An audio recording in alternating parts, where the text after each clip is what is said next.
നമസ്കാരം. Raf talks ഫുട്ബോളിലേക്ക് ഏവർക്കും സ്വാഗതം. കഴിഞ്ഞ ജനുവരി ട്രാൻസ്ഫർ ജാലകത്തിലായിരുന്നു ഉറുഗ്വൻ സൂപ്പർ താരമായ ലൂയിസ് സുവാരസിനെ ലയണൽ മെസ്സിയുടെ ക്ലബ്ബായ ഇന്റർ മയാമി സ്വന്തമാക്കിയത്. മികച്ച പ്രകടനമാണ് അദ്ദേഹം ക്ലബിന് വേണ്ടി ഇപ്പോൾ പുറത്തെടുക്കുന്നത്. MLS-ൽ 12 ഗോളുകളും 5 അസിസ്റ്റുകളും സുവാരസ് സ്വന്തമാക്കിയിട്ടുണ്ട്. പക്ഷേ അദ്ദേഹത്തിന്റെ ഫിറ്റ്നസിന്റെ കാര്യത്തിൽ എപ്പോഴും ആശങ്കകൾ നിലനിൽക്കുന്നുണ്ട്. താരത്തിന്റെ കാൽമുട്ടിന്റെ ആ ഒരു പരിക്ക് ഇപ്പോഴും സുവാരസിനെ അലട്ടുന്നുണ്ട് എന്നതാണ് യാഥാർത്ഥ്യം. ഇന്റർ മയാമിക്കെതിരെ വലിയ വിമർശനങ്ങൾ ഉന്നയിച്ചുകൊണ്ട് രംഗത്ത് വന്നിരിക്കുകയാണ് മുൻ ഇംഗ്ലീഷ് പ്രീമിയർ ലീഗ് ചെയർമാനായിരുന്ന സിമോൺ ജോർദാൻ. ഇംഗ്ലണ്ടിലെ 3rd ഡിവിഷൻ ടീമുകളുടെ നിലവാരം പോലും ഇന്റർ മയാമിക്കും അതുപോലെ തന്നെ MLS-ലെ മറ്റു ക്ലബ്ബുകൾക്കും ഇല്ല എന്നാണ് ഇദ്ദേഹം പറഞ്ഞിട്ടുള്ളത്. സുവാരസ് ഇപ്പോൾ വീൽ ചെയറിലാണ് ഇരിക്കേണ്ടതെന്നും മെസ്സി ആ ലീഗിൽ കളിക്കുന്നത് കാണുമ്പോൾ സഹതാപം തോന്നുന്നു എന്നും ഇദ്ദേഹം പറഞ്ഞിട്ടുണ്ട്.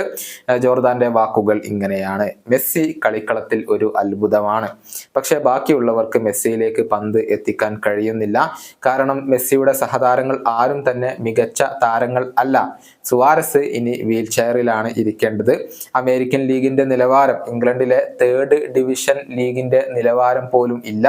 മെസ്സി അവിടെ കളിക്കുന്നത് കാണുമ്പോൾ ഒരുപാട് നിരാശയും സഹതാപവും ഒക്കെയാണ് തനിക്ക് തോന്നുന്നത്. ഇതാണ് മുൻ ഇംഗ്ലീഷ് പ്രീമിയർ ലീഗ് ചെയർമാൻ ഇപ്പോൾ പറഞ്ഞിട്ടുള്ളത്. ലയണൽ മെസ്സിയും ലൂയിസ് സുവാരസും ഇപ്പോൾ കോപ്പ അമേരിക്കയ്ക്ക് വേണ്ടിയുള്ള തയ്യാറെടുപ്പിലാണ്. ഇത് ഇന്റർ മയാമിക്ക് വലിയ തിരിച്ചടിയാണ്. കാരണം അടുത്ത 5 മത്സരങ്ങളിൽ ഈ 2 താരങ്ങളെയും ഇന്റർ മയാമിക്ക് ലഭ്യമായേക്കില്ല എന്നുള്ളതാണ്. ഇനി വരുന്ന ഞായറാഴ്ചയാണ് അടുത്ത മത്സരം ഇന്റർ മയാമി കളിക്കുക. ഈ വീഡിയോയുടെ അവസാനിപ്പിക്കുന്നു. കാണാം.